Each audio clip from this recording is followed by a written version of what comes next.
One, two, three, four. Hai teman-teman, perkenalkan kami mahasiswa dari Universitas Bakti Kencana Bandung dari Prodi Perawatan Anestesiologi kelompok 3 kelas B akan berbagi ilmu tentang instrumen anestesi, bagaimana cara menggunakannya. Tindakan anestesi umum maupun tindakan anestesi regional akan menyebabkan perubahan pada fungsi normal organ tubuh seperti sistem kardiovaskular, sistem saraf pusat, sistem respirasi, dan lain-lain. Oleh karena itu, perlu dilakukannya tindakan monitoring atau pemantauan pada saat pra, intra, pasca tindakan anestesi untuk mengetahui perubahan sistem organ pada pasien dan mempertahankan kondisi pasien agar tetap optimal selama periode perianestesi. Untuk mempermudah tindakan monitoring, maka digunakan alat-alat atau instrumen yang disebut monitor. Lalu, apa aja sih instrumen-instrumen yang digunakan pada saat tindakan monitoring? Makanya, simak video sampai akhir ya. Terdapat dua macam. Yang pertama, monitor invasif, dan yang kedua, monitor non-invasif. Yang pertama adalah monitor invasif. Instrumennya yang pertama adalah CVV atau Central Venous Pressure. CVV merupakan suatu alat ukur atau pemantauan terhadap tekanan vena sentral. Yang kedua adalah artery line. Artery line adalah suatu kanul kecil yang dimasukkan ke dalam arteri dan dihubungkan dengan alat monitor yang fungsinya untuk memonitor tekanan darah secara kontinu. Lalu selanjutnya adalah monitor non-invasif. Instrumen pertama dari monitor non-invasif adalah bedside monitor. Bedside monitor merupakan alat monitoring untuk memantau vital sign pasien, seperti tekanan darah, detak jantung, nadi, temperatur, dan bentuk pulsa jantung secara kontinu. Yang kedua adalah tensimeter.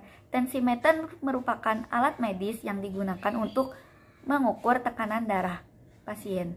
Yang ketiga adalah stetoskop. Stetoskop adalah alat medis yang digunakan untuk pemeriksaan fisik secara auskultasi yang fungsinya tidak hanya untuk mendengarkan suara jantung, tetapi juga untuk mendengarkan suara organ tubuh lain yang ada pada dalam tubuh.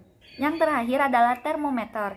Termometer adalah alat medis yang digunakan untuk mengukur suhu tubuh. Materi yang selanjutnya yaitu cara menggunakan alat monitoring. Seperti yang kita ketahui, alat monitoring ini dibagi menjadi dua, yaitu monitor invasif dan monitor non-invasif. Pertama kita bahas yaitu monitor non-invasif.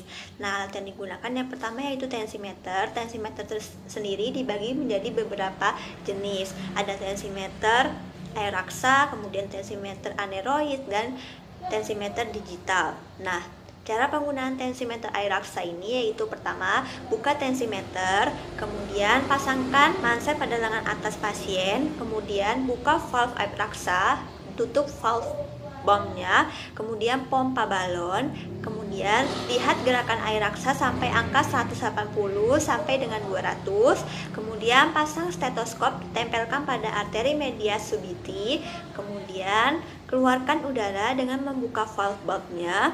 Setelah itu, dengarkan suara ketukan pertama atau sistolik sambil melihat turunnya air raksa dan ketukan terakhir atau diastolik. Tensimeter yang kedua yaitu tensimeter aneroid. Cara penggunaannya yang pertama, pasang manset pada lengan atas pasien. Kemudian yang kedua, kunci valve dengan cara diputar ke arah depan. Kemudian yang ketiga, pompa udara dengan menekan balon sambil melihat jarum menunjuk angka 180 sampai dengan 200. Kemudian pasang stetoskop lalu tempelkan di arteri mediana subiti.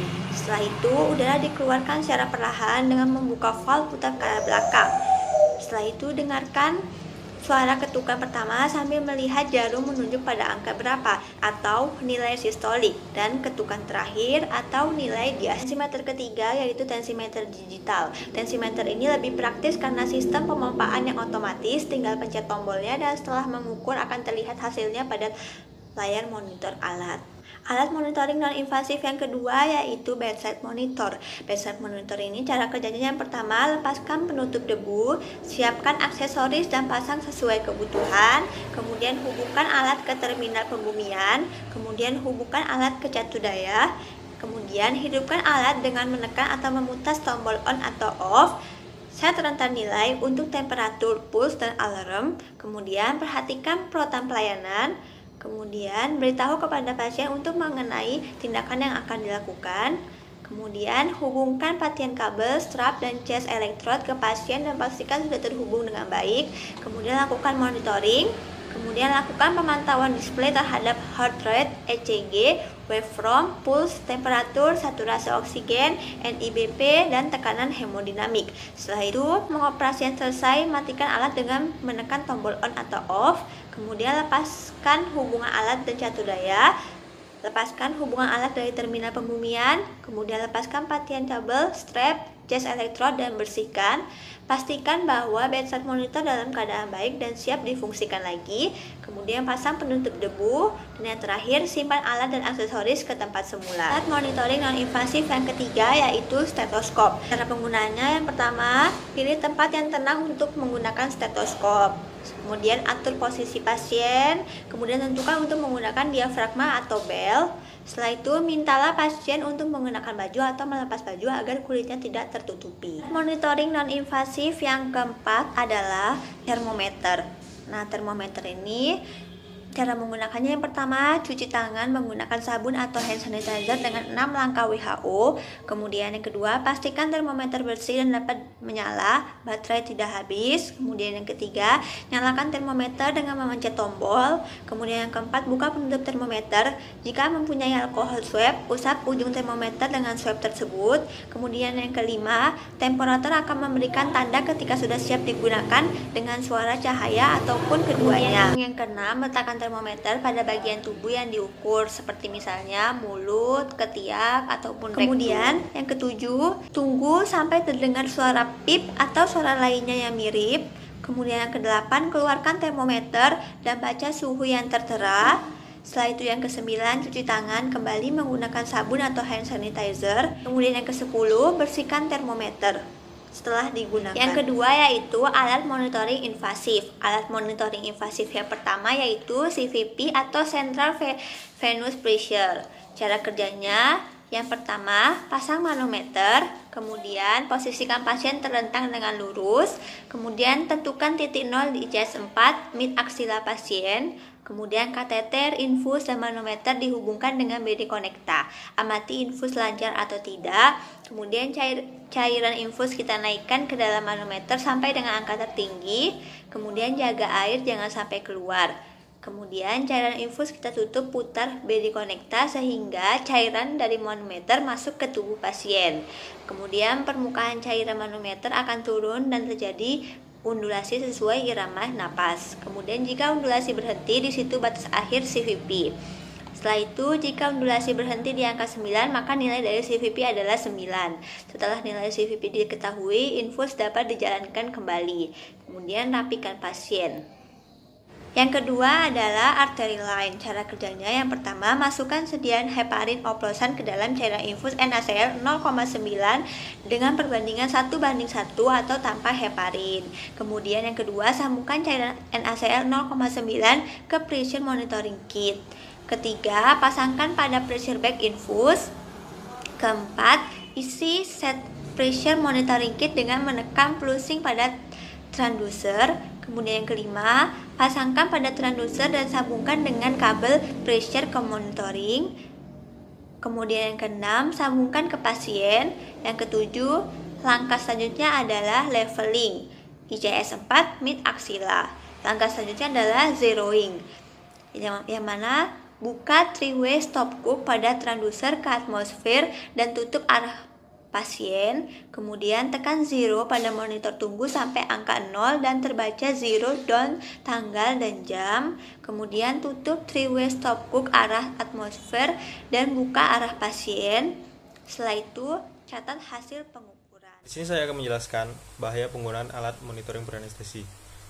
Monitoring pasien selama periode anestesi merupakan hal wajib untuk dilakukan ya.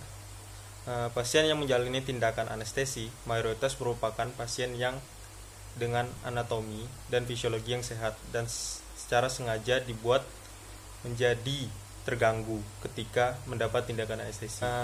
Untuk itu, monitoring dilakukan untuk memastikan fungsi tubuh pasien yang teranestesi berada pada taraf normal hingga kemudian dapat kembali ke kondisi asal setelah prosedur selesai anestesi. Gunakanlah alat monitoring yang terbaik dan canggih yang memiliki agar hasil monitoring pasien yang diperoleh paling akurat. Namun jangan pernah melupakan alat monitoring paling sederhana dan paling canggih yang dimiliki manusia, yaitu tubuh kita.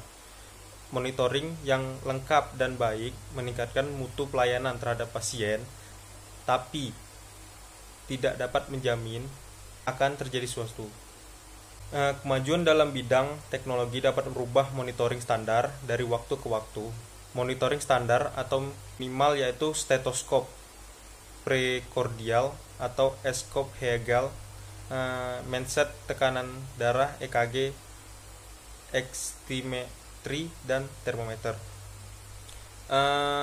Contohnya kalau monitoring invasif karena adanya perlukaan bisa menjadi sumber infeksi, dan kalau non invasif cuff tensi terlalu ketat atau sering diukur itu bisa bikin cedera.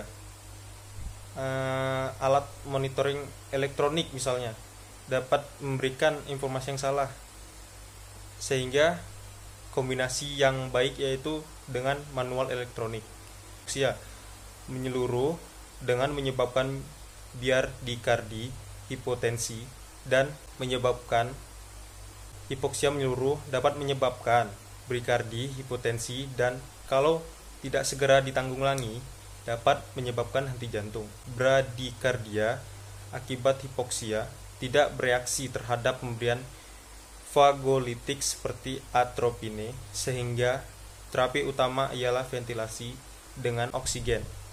Nah, setelah membahas mengenai monitoring, kita juga akan membahas seputar anestesi regional. Apa sih alat yang digunakan dan bagaimana cara penggunaannya? Kita bahas terlebih dahulu dari alat-alat yang digunakan. Anestesi regional sendiri terbagi lagi menjadi dua, yaitu anestesi spinal dan juga anestesi epidural. Pada anestesi spinal, alat-alat yang digunakan ialah tromol steril yang berisikan sarung tangan, kasa, mangkuk disinfektan, dan juga duk bolong. Kemudian ada juga spinal needle, obat anestesi spinal, kemudian SPED 10 cc, 5 cc, dan juga 3 cc, kemudian obat tambahan misalnya opioid, kemudian hansaplast, dan juga obat penunjang yaitu sedatif, efedrin, antiemetik, dan juga analgetik. Selanjutnya adalah anestesi epidural. Alat-alat yang digunakan hampir sama, misalnya tromol yang berisikan sarung tangan, kasa, mangkuk disinfektan, dan juga duk bolong. Kemudian juga ada epidural needle, obat anestesi epidural, SPED dari 10 cc, 5 cc, dan juga 3 cc. Kemudian obat tambahan berupa opioid, kemudian plester, dan obat penunjang seperti tadi, efedrin, sedatif, antiemetik, dan juga analgetik. Di sini saya akan menjelaskan peralatan apa saja yang disiapkan untuk anestesi regional dan juga spinal. Yang pertama ada peralatan monitor, yaitu tekanan darah, nadi, pulsa oximetri, dan juga EKG atau elektrokardiogram. Lalu yang kedua ada peralatan resusitasi, yaitu jarum untuk spinal dan juga epidural. Jarum untuk spinal sendiri mempunyai dua jenis, yaitu dengan jarum dengan ujung yang tajam atau Koike Babcock. Lalu yang kedua ada jarum dengan ujung pensil, yaitu pencil point atau Whitecare. Lalu untuk epidural sendiri juga mempunyai dua jenis. Yang pertama jarum dengan ujung tajam atau Crawford, biasanya digunakan untuk pemberian obat-obat dosis tunggal. Lalu yang kedua ada jarum dengan ujung khusus atau Tauhi, biasanya digunakan untuk memandu memasukkan kateter ke ruang epidural. Di sini juga saya akan menjelaskan bagaimana cara penggunaan alat anestesi spinal. Bius ini umumnya akan diberikan dengan pasien dalam posisi berbaring miring sambil menekuk lutut ke arah dada. Posisi ini akan membantu membuka celah di antara Tell me to move, sorry. worship you, Almighty, who honored it first. Only you know my sin, now please forgive me.